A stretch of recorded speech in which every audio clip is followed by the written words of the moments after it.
आप सबको जय मसीह। प्रभु को धन्यवाद। मैं प्रभु को धन्यवाद दे रही हूँ कि प्रभु ने हमें चुना है, बुलाया है, हमें गवाह ठहराया है कि तुम पृथ्वी की छोर तक गवाह हो।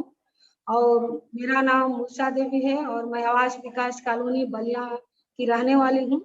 मैं आज सच में प्रभु हमें आज चुना है, बुलाया है और ठहराया भी है कि हम उसके गवाही दूं। तो आज मैं ये गवाही देने जा रही हूँ कि प्रभु में कैसे आई, प्रभु ने हमें कैसे चुना, हमें कैसे बुलाया और कैसे अपनी बेटी होने का हमें अधिकार दिया। हम आज बताऊंगी।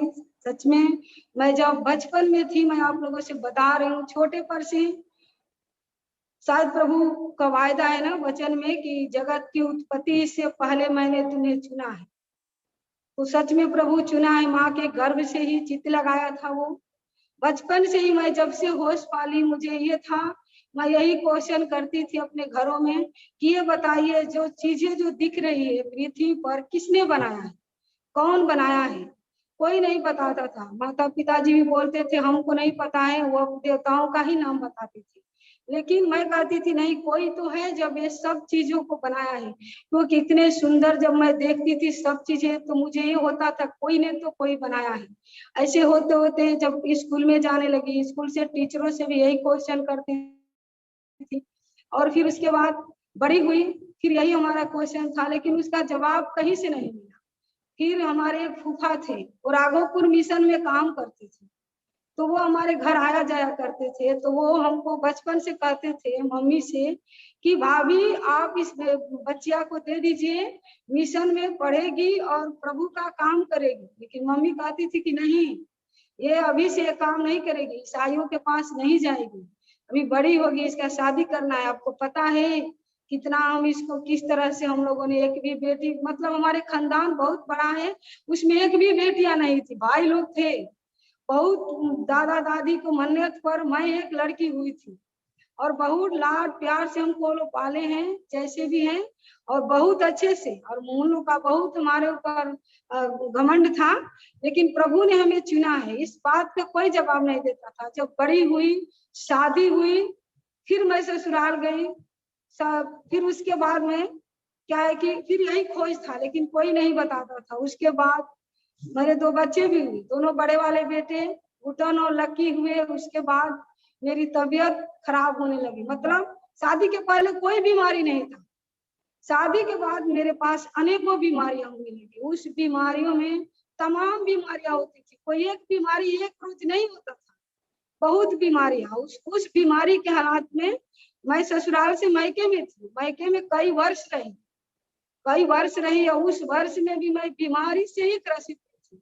मतलब अनेकों बीमारी होता था, दिखाया जाता था, अल्ट्रासाउंड, चेकअप, जांच, कोई रिस्पांस नहीं मिलता था।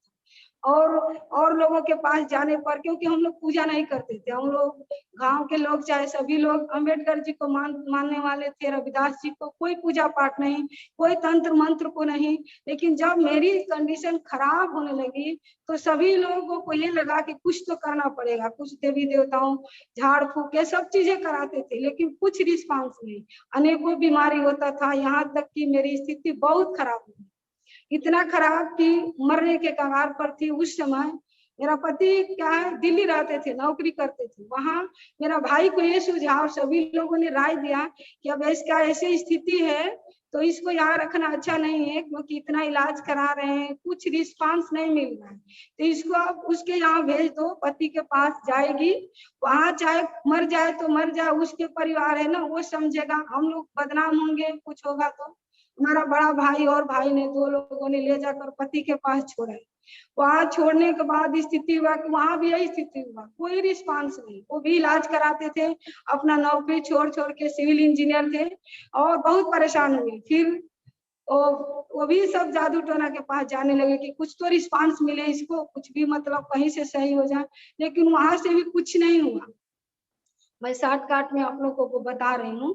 तो फिर एक हमारे जीजा हैं, वो गए यहाँ से, बलिया से गए दिल्ली, कुछ काम था उनको, वो गए तो वो जाकर बोले कि राजनाथ ऐसा है कि आप चलिए, हम चलते हैं फरीदाबाद, उषा को लेकर के, वहां हमारे जीजा और दीदी हैं, उन लोग एक्सीडेंट में बुरी तरह से घायल हो गए थे, मतलब सांस उन लोगों का था और हड्डियां चूर चूर हो गई थी। उन लोग को यीशु मसीह ने जिलाया है।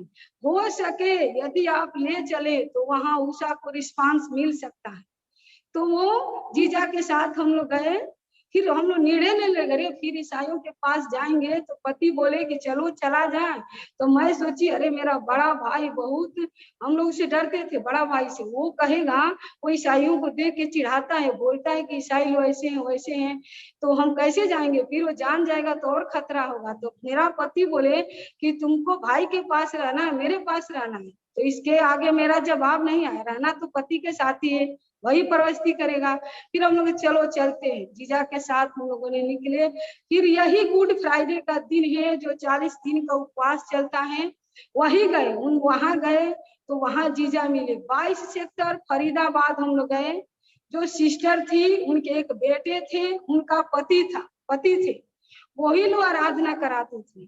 और वहां गई तो सिस्टर के घर में आराधना हो रहा था, दोपहर का समय था, 12 बज रहा था और आराधना हो रहा था। तो जब वहां मैं गई तो वहां आराधना में गई तो तमाम चित्र वो लोग लगाए थे, फोटो, जितने लोग चंगाई पाए थे, छुटकारा पाए थे, जिस तरह से सबका फोटो लगाए थे। उस फोटो को मैं देखी तो मुझे बिलीव हुआ कि लग रहा है मेरा प्रभु मुझे सच में चंगा करेगा जब ऐसे लोगों को किया है। तो फिर वहां बैठे हम लोग, इतना उन लोग का गीत अच्छा लग रहा था, इतनी आराधना सामर्थ्य के साथ कर रहे थे और चारों तरफ से बैठे थे।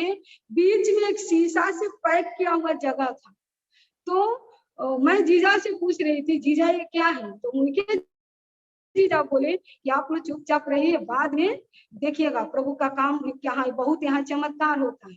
तो हम लोग तो भाई कुछ जानते नहीं थे, तो हम लोग तो चमत्कार के लिए ही गए थे कि हो सके प्रभु आप आज भी स्तुति ले लेगा तो हम चंगी हो जाऊंगी, उसके बाद हमको क्या यीशु मसीह से मतलब है, हमको तो मतलब है नहीं, आई हूँ आज छुटकारा मिलेगा फिर चली जाऊंगी। फिर जब आराधना खत्म हुआ तो जीजा बोले कि आपको तुरंत जाके वहां अपने हाथ से छूना, उसको जो शीशा से पैक है वो ले जाकर खुद हमारा हाथ पकड़ के उससे छुआए। जब छुआए तो उसमें शीशा में पैक था, तो उसमें लहू था, लाल लाल लहू था। तो मैं कही कि जीजा उसमें क्या है? तो वो बोले ना कि जब आराधना होती है तो यीशु मसीह का लहू, उसमें ताजा लहू बहता है। तो मैं कही वो तो पैक था चारों तरफ से, फिर लहू कहाँ से आ गया? तो वो बोले कि बस ऐसे ही सोचिए कि प्रभु चमत्कार करता है और वही एक उद्धार करता है, वही एक उद्धार करता है। तो हम कहे कि भाई ये तो बात फूफा भी कहते थे कि बेटी वो उद्धार करता यीशु मसीह, वही सारी सृष्टि को बनाया है तो वो प्रभु है कहाँ? मैं ये ढूंढती रहती थी। फिर हमारे गांव में भी आते थे, बातें भूल गई, राघोपुर मिशन से लोग आते थे और गुड फ्राइडे के समय और क्रिसमस में वो लोग आते थे बनारस से, जहाँ लड़के लड़कियां और किताबें बांटते थे, यीशु मसीह का पर्चा बांटते थे और वो कपड़े भी बांटते थे। तो आते थे तो बहुत हम लोग वो किताबें लेते थे। फिर किताब लेकर हम लोग को क्या मतलब है उससे, बस लेते थे, देखते थे चित्र यीशु मसीह का, पढ़ते भी थे। फिर उसके बाद से छोड़ो रख दो इसको, इससे क्या मतलब, रख देते थे। लेकिन अपने बैग में जब पढ़ती थी तो झोला में उस चीज को रखी रहती थी, स्कूल में भी कभी कभी निकाल के देख लेती थी। फिर वो लोग जो आते थे तो उन लोग को, मैं घर की बड़ी लड़की थी, मैं जो भी आता था हित रिश्तेदार पानी पीने को देती थी। जब पानी पीने को उन लोग को देती थी मीठा पानी, तो वो लड़के लड़कियां हो चाहे बुजुर्ग लोग मुझे बुलाते थे, मम्मी से बोलते थे वो आपकी लड़की है तो बुलाइए, और बुलाते थे तो कहते थे आप आंख बंद करिए। तो मुझे आंख बंद करा के अब वो लोग, मेरे लिए लगता था कि प्रेयर करते थे, मुझे क्या पता है कि वो लोग आंख बंद करवाए, लेकिन वो लोग का आवाज आता था कि बस वही लोग प्रार्थना करते थे। उद्धार हमको क्या पता है कि परमेश्वर इस बहन का आत्मा का उद्धार हो जाए। तो मैं कहती थी उद्धार क्या है भाई, तो शादी विवाह होता है तो लोग कहते हैं मम्मी देखो कर उद्धार हो जाता है, जाने दो ईसाई लोग कुछ भी कह रहे हैं ना, चलो कैसे भगवान का आशीष तो दे के जा रहे हैं। हम कहे चलो शायद मुझे ये है कि उन्हीं लोगों का प्रार्थना मेरे आत्मा का उद्धार किया। मैं यही सोचती हूँ कि उन्हीं लोगों का प्रार्थना, और मेरे फूफा जो आते थे और प्रभु यीशु मसीह के पास लाने वाला क्या है, मेरा दुख और बीमारी है। मैं तो चंगाई के लिए गई थी, लेकिन प्रभु का बड़ा प्लान हमारे जीवन से था। वहां गए, वहां के बाद आई तो 1 हफ्ता में फरीदाबाद से जब आई तो 1 हफ्ता में बिल्कुल चंगी रही, कोई बीमारी नहीं, कोई परेशानी नहीं। उसके बाद पति को बिलीव हुआ, चलो हम चलते हैं उषा फरीदाबाद भी बहुत दूर था। हम लोग दिल्ली में कापासेरा में रहते थे। वहां से सुबह 3 बजे उठते थे संडे के दिन, और नहा धो के खाना बना कर ले करके बस में 5 बजे बैठ के जाते थे। 10 बजे 11 बजे वहां पहुंचते थे। बड़ी मीटिंग 9 सेक्टर में होती थी फरीदाबाद। जो सिस्टर, वो कंपनी के मालिक थी सिस्टर, उनके पति, उनका लड़का, वो बजाते थे, लड़का पति गाते थे और सिस्टर वचन देती थी और वो प्रार्थना करती थी। बड़े प्रभु का काम होता, लाखों लोग वहां उपस्थित होते थे। मीटिंग में जाते थे हम लोग, शाम हो जाता था आने में, रात हो जाती थी कि कभी कभी साधन मिलने में, कभी बहुत कठिनाई से, और आते थे। फिर वहां हम लोग रहे 6 महीने, साल भर तक रहे। फिर वहां से फिर हम लोग घर आए तो घर आने के बाद फिर हम प्रभु से दूर हो गई, कुछ समस्याएं आई, फिर प्रभु से दूर हो गए हम लोग। मतलब यीशु का नाम लेती थी, ऐसे हर एक बात में यीशु लेती थी, आगे कुछ जानती ही नहीं थी। आगे मुझे नहीं आता था कि क्या करना है, क्योंकि वो बड़ी मीटिंग में ये सब चीजें नहीं सीखना है। कलीसिया है तो वहां लोग सिखाते हैं ना कि ऐसे प्रार्थना करिए, ऐसे करिए। वो लोग का कहाँ टाइम है कि किसी को सिखाएंगे। फिर वहां बड़े बड़े चिन्ह चमत्कार होते थे, मैं यही देखती थी। घर आने के बाद फिर प्रभु से दूर गए। फिर पति का दूसरे जगह नौकरी, फिर भोपाल हम लोग चले गए। भोपाल से फिर वहां भी ज्यादा दिन तक नहीं रहे। फिर एक भाभी है दूर रिश्ता की, बलिया में रहती है, वो बोली उषा इधर उधर जाने से उनके पीछे पीछे बच्चों को एक जगह लेकर पढ़ाई कराओ, क्योंकि बच्चों का पढ़ाई ऐसे डिस्टर्ब हो रहा है। यहाँ 6 महीना, वहाँ साल भर, यहाँ 2 साल, बलिया में आओ। वो रूम किराया पर हमको दिला दी, हम लोग बलिया में आए। 2006 की बात कह रही हूँ। उसके बाद प्रभु ने हमें बलिया में रखा, जेपी नगर में, किराया पर। फिर वहां से मैं फिर प्रभु को ढूंढने लगी। फिर मतलब बीमारी परेशानी आने लगा, तो हम इसी के लिए ना आते हैं प्रभु के पास कि प्रभु हमें चंगाई देगा। और क्या, हम कुछ जानते ही नहीं तो क्या करेंगे। फिर प्रभु को ढूंढने लगे, काफी तकलीफों में पड़ गई। फिर प्रभु को ढूंढने लगे, कहीं चर्च बलिया में नहीं मिला। हमारा भाई था छोटा वाला सुनील, वो ढूंढने लगा चर्च को। एक उसका भाई मिला, उसका भी ना दोस्त सुनील, वो बताया कि देखो मेथोडिस्ट चर्च है वहां विष्णुपुर में, वहां जाओ। तो वहां हम लोग जाने लगे। वहां गए तो उतनी चीजें जो मिलना चाहिए नहीं मिला। 6 साल भर तक वहां भी गए, लेकिन वहां मैं सभी लोग को हाथ में बाइबल देखती थी, मांगती थी। तो हम भी बाइबल मांगती थी पास्टर जी से, परदेसी पास्टर थे विष्णुपुर में। तो वो हमको बाइबल नहीं देते थे, क्योंकि बाइबल बिना ज्ञान कहाँ से। वो बताते थे, मैं कथा सुन के आ जाती। फिर उसके बाद हम लोग वहां से रूम खाली करके टाइगोर नगर आए। देखिए प्रभु का प्लान। जब टाइगोर नगर आए तो वहां देवंती बहन मिली। देवंती बहन हमको अंजलि बहन के पास ले गई। अंजलि बहन, वहां अनूप ब्रदर थे, फिर उनकी पत्नी पूनम सिस्टर थी, ये लोगों के से हमसे संपर्क कराई। जब मैं प्रभु में बढ़ती गई, जितना ही उन लोगों से मिली, अंजलि दीदी ने हमको यहाँ लेकर के आई, यहाँ चर्च में लेकर के आई, अपने यहाँ आवास विकास कॉलोनी में। तो टाइगोर नगर से किराए पर थे, वहां से आते रहे हम लोग, आते रहे। फिर और जितना ही प्रभु में मतलब आना शुरू की, उतना ही मेरे पास समस्या, बेटा का टाइफाइड, बेटी का टाइफाइड, तो किसी को, मुझे बार बार डायरिया होना। फिर क्या है कि कभी 100 ग्राम शरीर में ब्लड, तो कभी 200 ग्राम ब्लड, मतलब ऐसे स्थिति, मतलब ये समस्या भी था। उसी बीच में जब प्रभु के पास आना शुरू की तो प्रभु मुझे ब्लेस भी किया। मैं प्रभु से नौकरी नहीं मांगी थी, नौकरी का वांट भरती थी, फॉर्म भरती थी कि मुझे बचपन से ये शौक था कि मुझे टीचर बनना है। जब स्कूल में टीचर पढ़ाते थे, मुझे यही था कि मुझे बड़े होकर टीचिंग करना है, मुझे टीचर बनना है।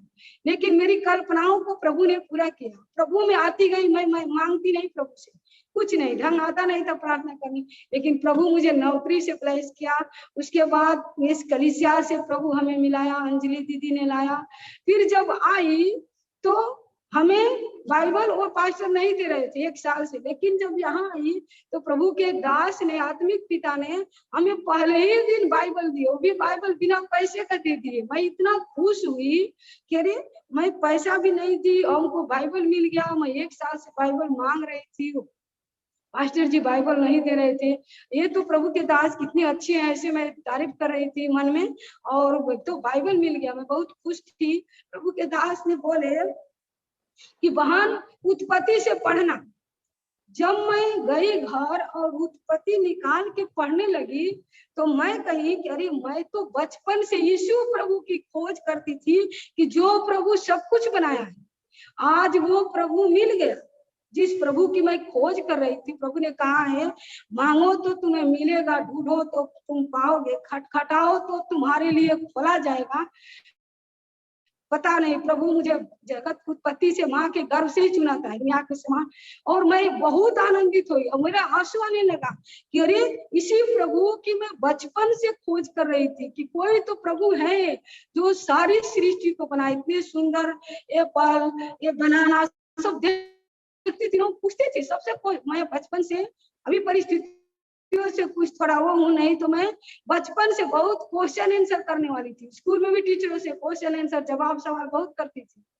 तो मुझे प्रभु मिल गया, उस दिन कहीं मुझे प्रभु मिल गया। प्रभु हमें अच्छी संगति दी, अंजलि बहन, अनूप भैया थे, वो पूनम बहन थी। उसके बाद जितना ही प्रभु में बढ़ती गई, समस्याएं बढ़ती गई, लेकिन प्रभु ने हमें संभाला, आशीष दिया और हमको प्रभु उठाया। वचन में बढ़ती गई, कलीसिया आती गई। उसके बाद मैं नहीं जानती थी हमें घर चाहिए, लेकिन मेरे मन में ऐसे कैसे आया कि तुम घर के लिए प्रार्थना करो। कोई जमीन के लिए प्रार्थना करता है और मैं घर के लिए प्रार्थना की, क्योंकि उस समय मैं बीटीसी करती थी। मुझे अभी नौकरी में मतलब ज्वाइनिंग नहीं हुआ था, बीटीसी ही कर रही थी, लेकिन फिर भी मैं प्रार्थना कर रही थी प्रभु हमें 4 घर दीजिए और 1 घर प्रार्थना घर चाहिए। मतलब 4 घर, 1 घर प्रार्थना घर, हमें 5 घर चाहिए।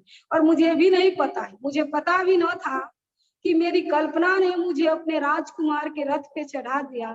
सच में मैं सोच भी नहीं सकती थी। प्रभु ने इसी आवास विकास कॉलोनी हमें घर दिया, हमें 4 घर दिया, 1 प्रार्थना घर भी प्रभु ने दिया और कलीसिया दिया। इतनी आत्मिक कलीसिया दिया, इतने अच्छे आत्मिक माता पिता दिया, अच्छी कलीसिया दिया।